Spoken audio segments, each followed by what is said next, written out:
Welcome to the Sales SOS podcast, where we answer your sales distress calls. I'm Liz Heiman, and each week I'm joined by your crew of seasoned sales experts who have navigated these waters and come out victorious. So if you're ready to turn your sales distress into sales success, you're in the right place. Let's dive into today's topic. Welcome to the Sales SOS podcast. I'm Liz Heiman, your host, and I am here with your Sales SOS podcast crew. Daryl Prell, Bryn Tillman, Chris Bowen, Renee Bigelow, and Mike Simmons. And we're talking about motivating salespeople. And in the last episode, we were talking about compensation. This episode, we're going to talk more about KPIs and accountability. And I think this is a super important topic, in part because I think everybody who's sitting here with me will say, people often measure the wrong things. So when you're thinking about KPIs are part of driving behavior. So if we want our salespeople to accomplish certain things, we want to drive certain behaviors, we set KPIs around it. We have to remember that we're always going to balance a bunch of things. So there's their compensation plan and their KPIs. If their KPIs and their compensation plan don't align, guess what? They're going to focus on their compensation plan and they're not going to care about your KPIs. It's all they care about is how they're compensated. And what we spoke about a couple of episodes ago was this idea of creating an environment where they can be successful. So again, they're not going to care about your KPIs if they're in an environment where they can't be successful. So all of these things go together as we're talking about KPIs, but let's think about KPIs and accountability. What should we be measuring? What matters? Go ahead, Bren. So I think you have to start with the end in mind with what matters. Right? And then we have to look at, is every KPI that I'm managing working toward or against that goal? Right? So for example, the number one KPI that we measure is how many conversations with the right people are generated from LinkedIn, our sales navigator. Right? So if that is the ultimate KPI, I'm not going to measure how many likes did I get on a post, because that is not working toward necessarily a direct connection. But what might?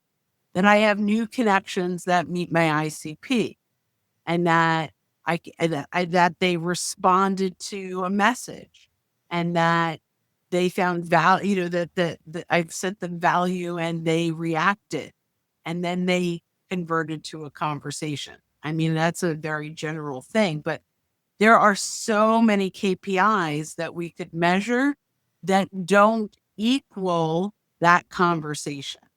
So really, I don't have a ton of input on KPIs because I really only focus on this very narrow area. But the biggest mistake I see are we're measuring KPIs that don't necessarily lead to the solution or the success metrics that we want to measure. And so the number one thing we have to do is begin with the end in mind. We can't have KPIs in the beginning of the sales process until we know what the end looks like and we back into it. So that's my only input for KPIs. Chris, what do you have for us on KPIs? Well, I mean, I agree with Bren that you have to start with the end in mind. I think just to understand how that actually works and how you get to a deal. A lot of times you have people that put this end number from a revenue perspective or total contract value or whatever it happens to be.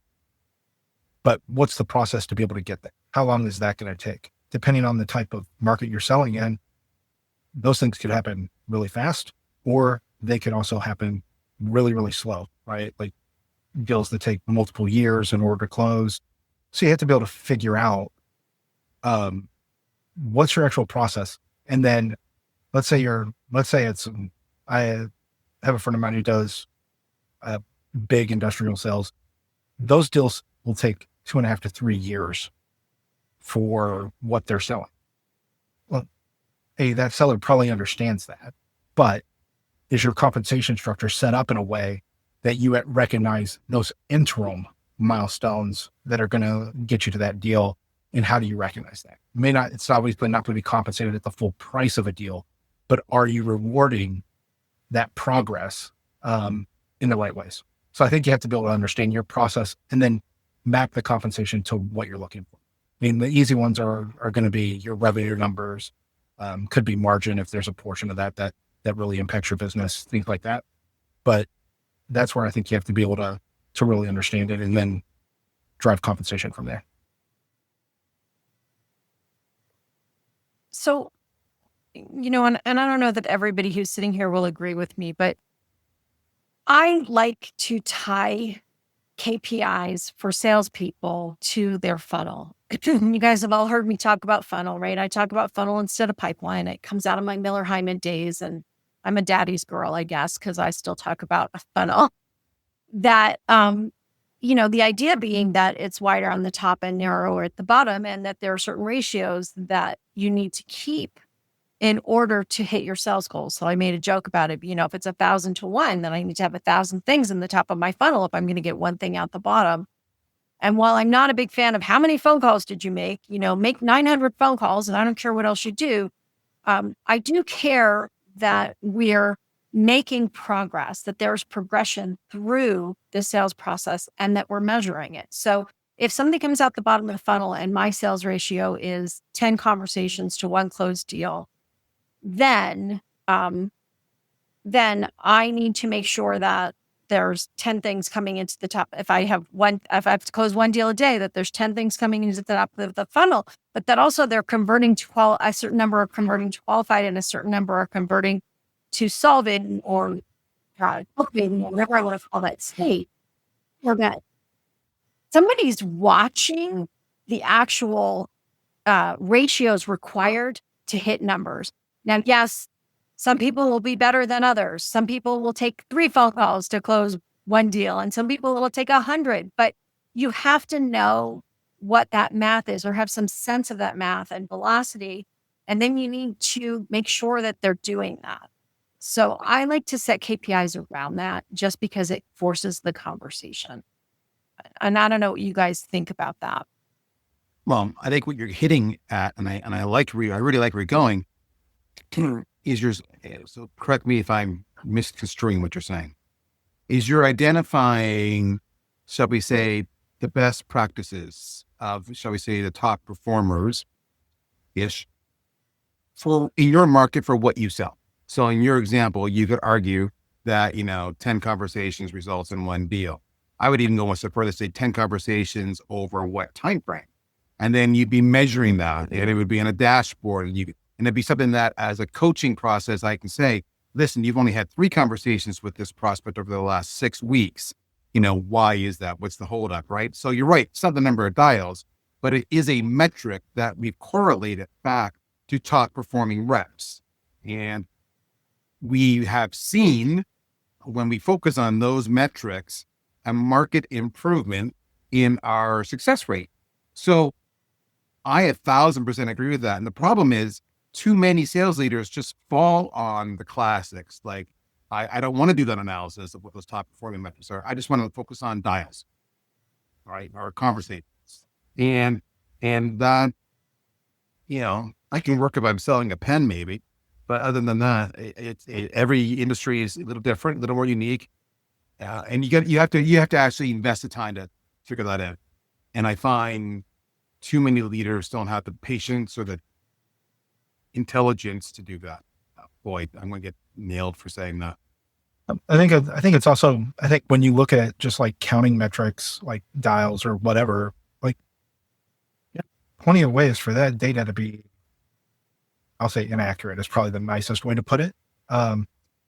If you only focus on counting metrics, and you're really, really hardcore about it, you'll get compliance, but you're probably not going to get the results that you're looking for or that you think you're going to deliver. So what would you measure then? No, I mean, I think I would still measure some of those items because I want to understand, because I think there's an axis of some level of activity mixed with a level of confidence in your ability to deliver that message and understand a sales process and be able to help move a customer through the mixture of your process and their process, right? I think there's really, really important pieces there. So if you have zero activity, I can tell you what your number is going to be, right? Right. So there has to be a portion of it that you're looking at to understand what are they doing from an outreach perspective? What are they doing to help drive those conversations? How are they progressing that to the next conversation? Have they thought about other ways of short-circuiting pieces of that? If you know that, hey, if we're going to get to a point of doing a deal, I have to have an NDA or an MSA in place. Well, do I understand what their process is for that? Because I may be convincing the buyer, hey, we're ready to go. Well, then vendor management or procurement is going to get involved. And now I found out that it's going to be another 6 weeks or 8 weeks or whatever that time frame is. So there's lots of little things that I can do to be able to measure how I'm doing it. So in new logos, I always look for then MSAs, things like that. Have we gotten agreement to go forward? Because that indicates a different level of interest on the customer perspective, especially in large customers, because those things take time. So if you have a business-to-business complex sale, one of the KPIs you might want to put in place is how many of the buyers have you spoken to at what point in the sales process. So the best way to lose a deal and be surprised by it is to only speak with one buyer. Oh, yes. My guy. Single threading will kill you. Ready in a complex business. Yelled it from the rooftops, Liz, because I'm blown away by how many reps refuse to do that. They just find that internal champion and they hold on to them for all dear life. Stupid. I'm sorry. Absolutely agree. It's bad business, man. Like if you don't have multiple contact points, you actually can't triangulate. Are you getting the full message out of that account? You're getting it from one person's perspective. You don't know what the competing priorities are in a lot of those cases. And so having those multiple touch points, having those multiple people, and then when you look at buying committees and what they've gone from 11 to 17 over the past 5 years, if you only have one of those 17, you better hope it's the right one. I will add in, because I've worked with 2 clients in the past 3 years who had a very their customer base had an extremely high attrition rate for their contact. So 30 to 40% turnover in their customer base every year. And so one of the things that I came in to do for both of them is figure out how to deepen the relationship so that critical failure point doesn't happen as much. And this doesn't have to do with not closing, right? This is they're successfully closing, but it doesn't matter in a few months because that person's gone and then they have to start all over, right? So definitely deepening. But in one of them, we even found a way to turn that into like some flywheel growth, right? Like if those people are leaving and they're going elsewhere, how can we convert them? And if they're staying within an industry that we can still address, how can we convert that into something? So that idea of the critical failure point, I think, is the way that you have to, again, I'm a marketer, you have to bring up the pain, right? So if we say, you shouldn't just be talking to one person. Look at it this way. How many people, if we only have a relationship with that one person, how many people are going to leave before the sale gets done, during the negotiations, or after the sale, before adoption can hit and before it spreads through where it's supposed to? So it's a critical risk, in my opinion, beyond just the sale. So quickly, Renee, before I move you off, I want to talk about if you have an account-based approach and you have sales and marketing working together, and account-based lead gen is what I call it, as opposed to account-based marketing. What kind of KPIs can you set around that? And before I let you say that, I just want to say one thing about those single buyer. And that is, I want to have a curse jar in every sales meeting that is actually for when you say, I'm talking to the decision maker, then you have to put $20 in the jar. But Renee, well, at least then you'll have your own piggy bank for when you lose the sale. that's what I need. Okay, so Renee, if you're doing this account-based approach to lead generation, that's sales and marketing, what are some of the KPIs you would put around that to keep both teams engaged and working together?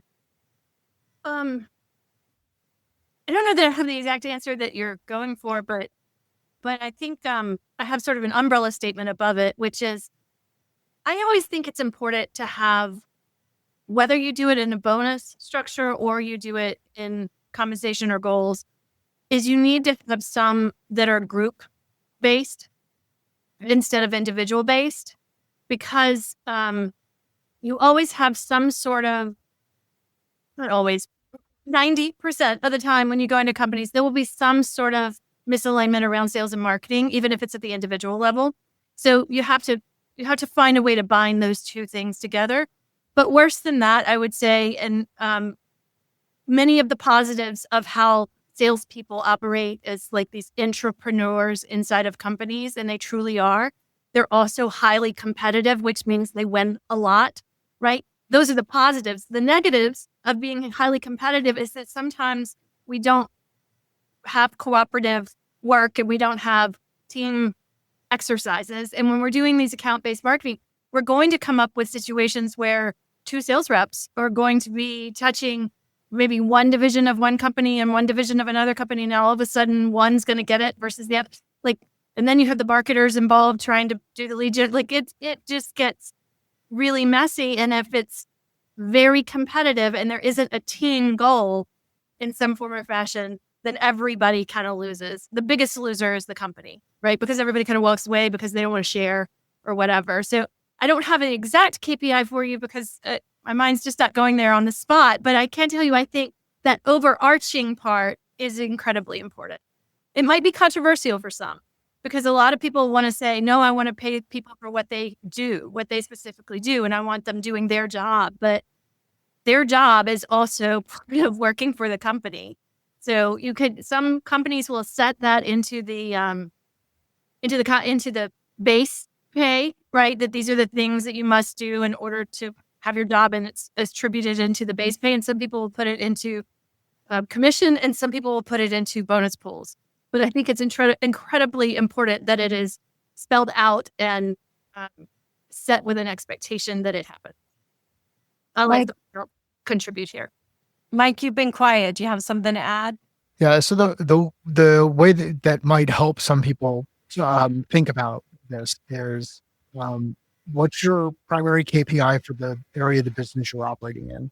What do you ultimately measure it on? How do you know if you're winning or losing or successful or not in that functional area based on the job? And then what's the KPI that you would use to indicate a handoff between that function and the next function, or that team and the next team, or the previous team and the next, however you think about it? And just, so you could go, you write on a piece of paper, or you take a piece of paper out, right? Or you just write KPI for marketing, whatever that is, and put a line next to it, and then write KPI for sales, whatever that is, and then do a KPI on top of the line.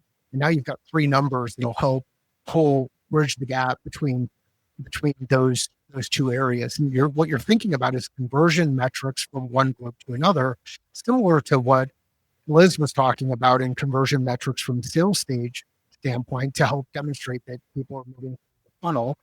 And for me, on the sales side, the two KPIs I care about, and I used to care about more way back when. The two that I care about most are pipeline created, or opportunities created that go in the top of the funnel. So pipeline created, and then pipeline developed. How did everything develop through the funnel or the pipeline at each of the stages, and ultimately move to closed won? So, and then once you have your conversion metrics there, you can go through and start to get really good at forecasting if you've got the right definitions in place that you'll agree to across the teams from a stage standpoint. But as simple as possible on the KPIs, ideally one KPI for each group that demonstrates whether or not that group is successful. And then one KPI that is shared, like Renee was talking about, that shows the conversion that happened from one to another. And if you think about it, many of your leading indicators in the business are actually lagging indicators for that next stage.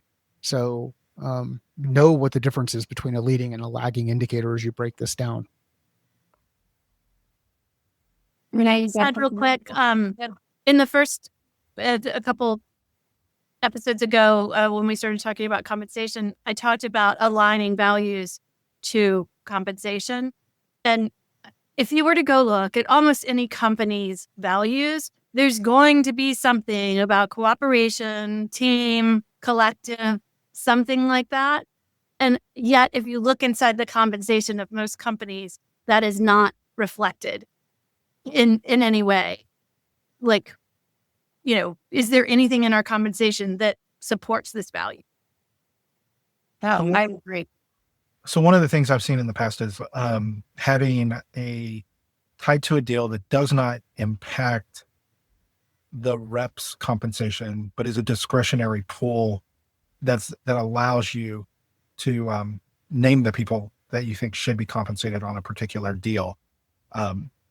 We also have I've seen other structures where based on, and this is more for like large deal teams, there's a discretionary pool related to the role that you played on that particular team or the number of people that played a particular role. So if I needed 6 different SMEs from different pieces of the business and this deal is going to go through, they're all going to ultimately get a portion of that, right? So being able to think it through and say, hey, what is our sales motion and how do we manage that?